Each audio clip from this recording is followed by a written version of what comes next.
अच्छा, ये नहीं समझ में आया कि एक गुलाम देश के भी नियम कायदे कानून वही थे, सिस्टम वही था, और एक आज़ाद देश का भी नियम कायदे कानून और सिस्टम वही है। ये कैसे संभव हो गया? यही तो बात है। लेकिन इस तरह की चर्चाएं, इस तरह की बातें आपको कहीं मीडिया में नहीं दिखाई देंगी, क्योंकि मीडिया भी उन्हीं का है। भाई, एक आज़ाद देश है और एक गुलाम देश है, दोनों के कानून तो एकदम उल्टे होने चाहिए। भाई, गुलाम देश के जो कानून हैं वो तो इस तरह होंगे कि लोगों को कैसे गुलाम बनाया जाए, उनकी गुलामी की जो बेड़ियां हैं उनको कैसे मजबूत किया जाए, उनको कैसे लूटा जाए, कैसे मारा जाए, कैसे कंट्रोल किया जाए, कैसे उनको एक्सप्लॉइट किया जाए, उनका शोषण किया जाए। तो एक गुलाम देश जो अगर है तो उसके तो नियम कायदे कानून और सिस्टम जो होगा वो पूरा इस तरह का होगा।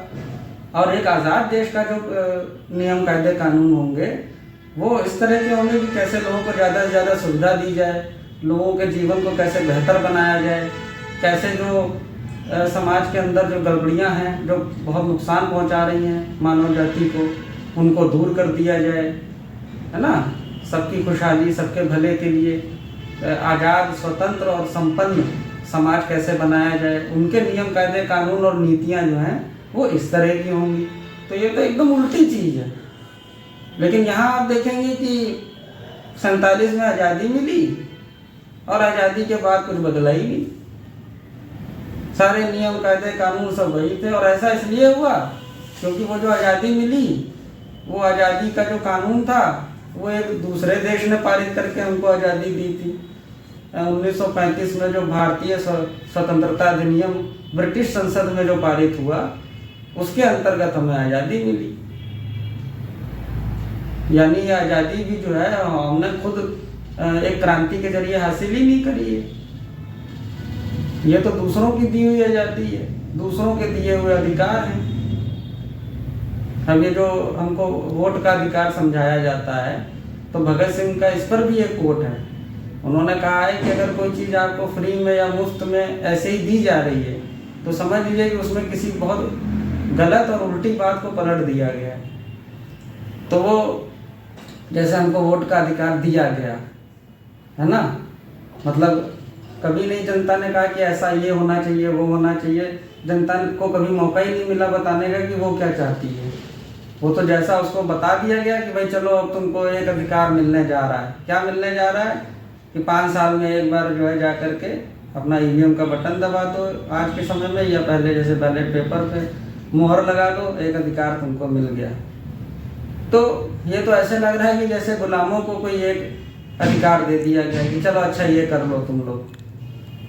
तो वाकई अगर देश की जनता मालिक है, लोकतंत्र है, तो वो सारे अधिकार जनता के पास होने चाहिए जो एक मालिक के पास होते हैं। अच्छा, आपको क्या लगता है, जैसा कि लोग कहते हैं कि संविधान में लिखा हुआ है कि लोकतांत्रिक देश में जो है वो जनता ही देश की मालिक होती है, और जो जिम्मेदार अधिकारी होते हैं, नेता और मंत्री होते हैं, वो जन सेवक और लोक सेवक होते हैं, वो जनता की सेवा करने के लिए होते हैं। तो आपको लगता है कि आज के समाज में जो है वो जनता मालिक है और ये सब लोक सेवक हैं, उसके नौकर हैं?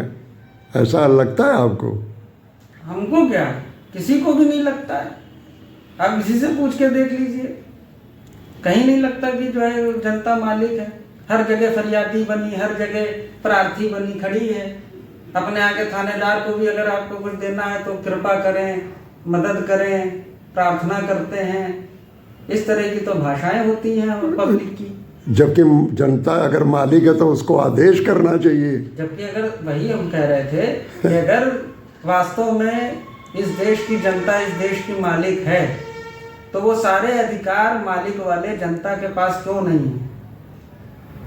जो अधिकार मालिक के पास होते हैं वो सारे अधिकार जनता के पास क्यों नहीं है? मालिक जब चाहता है अपने नौकर की नियुक्ति करता है, जब चाहता है अपने नौकर को हटा देता है, जिस तरह से चाहता है उस तरह से वो उससे काम लेता है ताकि उसका भला हो सके, उसका फायदा हो सके।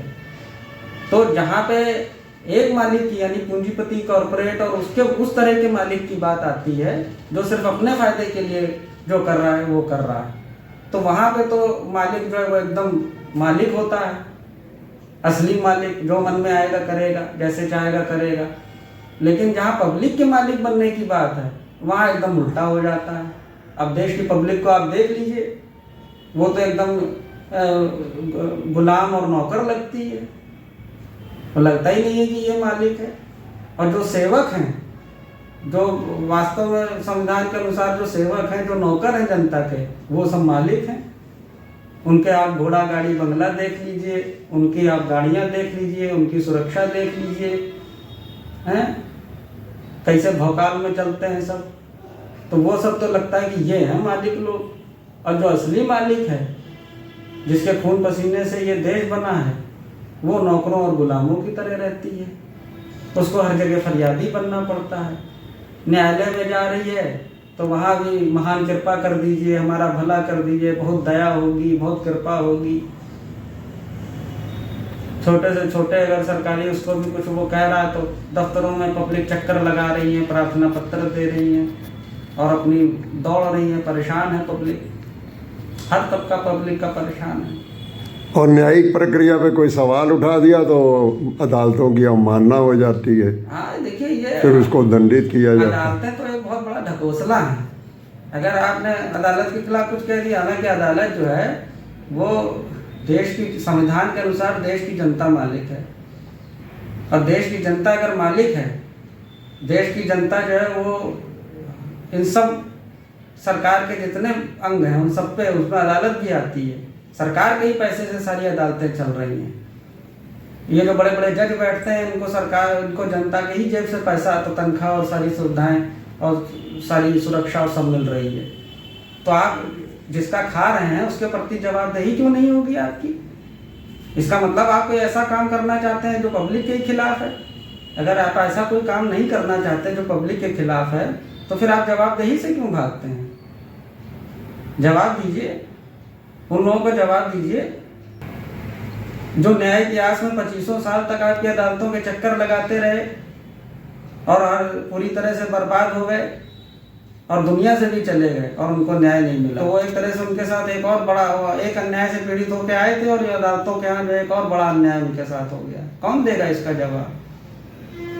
सालों साल मुकदमे लंबित रहते हैं, आदमी का पैसा खर्च होता रहता है, समय खर्च होता रहता है, मानसिक टेंशन होता रहता है उसको।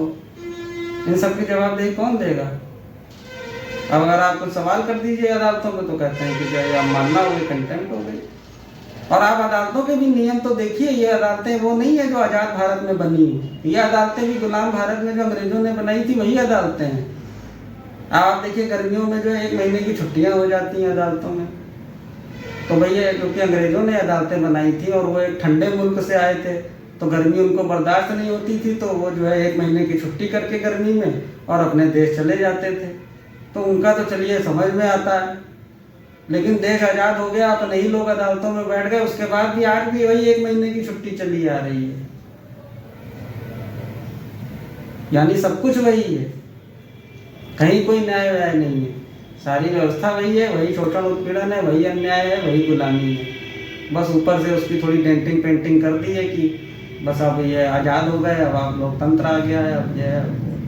और एक गरम देश में जो है वो अधिवक्ताओं की जो ड्रेस कोड है वो काला बना दिया है। हाँ, अब बताइए, जो अधिवक्ताओं का ड्रेस कोड है, वो ड्रेस कोड जो है वो ब्रिटेन का हुआ करता था। ब्रिटेन एक ठंडा मुल्क था, तो वहाँ पे उन्होंने जो ड्रेस कोड बनाया था वो काले रंग का इसलिए बनाया था कि काला रंग जो है वो सूरज की धूप होती है, गर्मी होती है, उसको सोख लेता है और गर्म करता है। तो वो ठंडा मुल्क था, इसलिए उन्होंने ऐसा ड्रेस कोड रखा।